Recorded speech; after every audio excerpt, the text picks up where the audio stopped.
Well, we're at the, as of now, official end of the Child's Play / of Chucky movie series.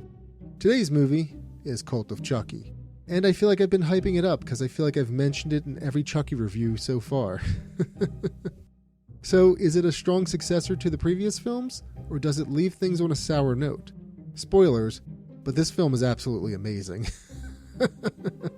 Sorry, let me get back on track. Cult of Chucky picks up 4 years after the event of Curse of Chucky. Nika has spent that time at a mental institution and is convinced that she was the person that committed the murders from the events of Curse of Chucky. She is transferred to a low-security institution after she accepts responsibility and completes her therapy, which included electroshock.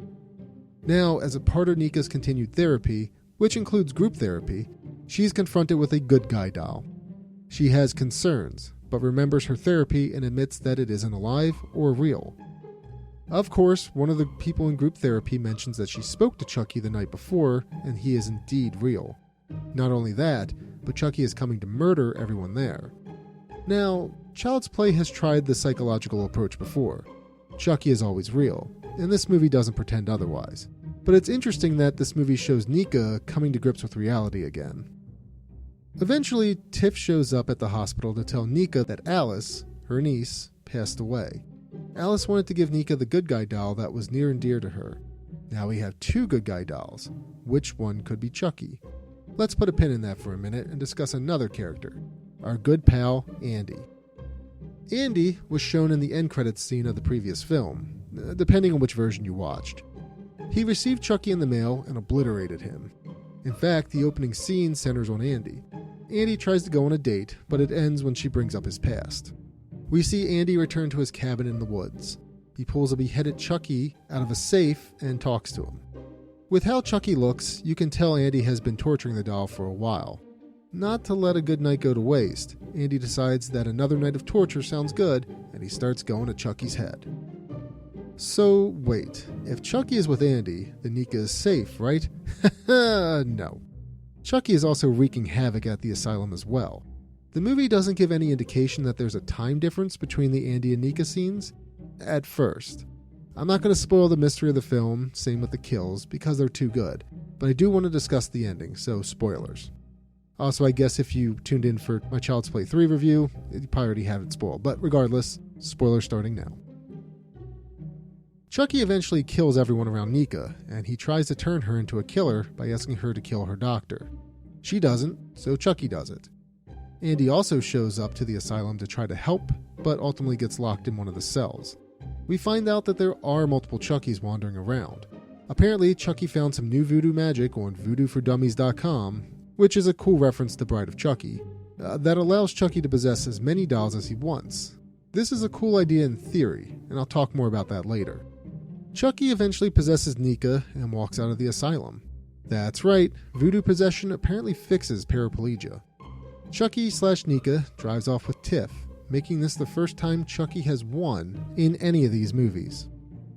Cult of Chucky is probably one of my favorites from the Of Chucky series, maybe even the series overall. I love Chucky's interactions with the patients, and he is in rare form in this movie in general. His quips are hilarious, and his kills are vicious.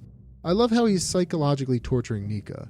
It's something that I feel like was lost in Bride and Seed of Chucky, and it's a much-needed addition. It gives Chucky more depth, in my opinion. This was kind of explored in Curse, but it's explored further here. Cult of Chucky also gives more of what I want in a Child's Play movie. More Chucky. There are Chuckies left and right, and it is great.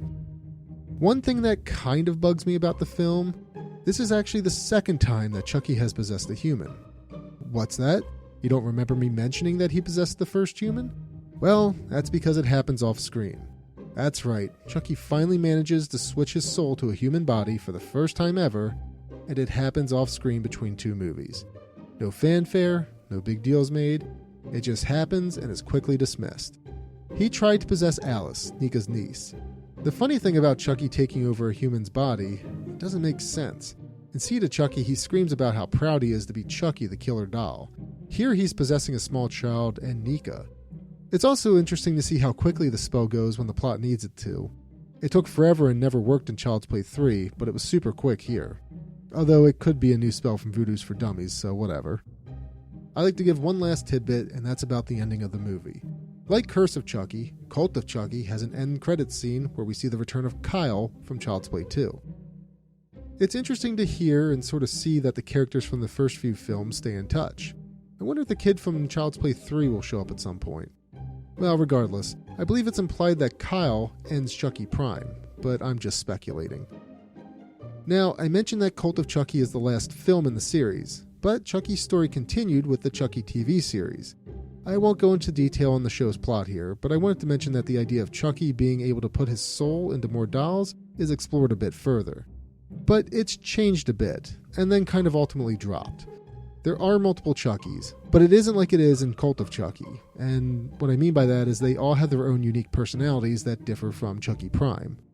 There are also more plot lines than that, but that's the main plot, at least for the first 2 seasons. So that's it for the Child's Play / of Chucky films. There is a Child's Play remake and a fan movie called Charles, but I won't go into details on those here. The Child's Play / of Chucky movies are some of my favorite films, and I highly recommend all of them. If I had to rank them, I'd put them in the following order: 1, 2, 3, Curse, and Cult above the other 2. But they're all good, so go watch them if you've never seen them before.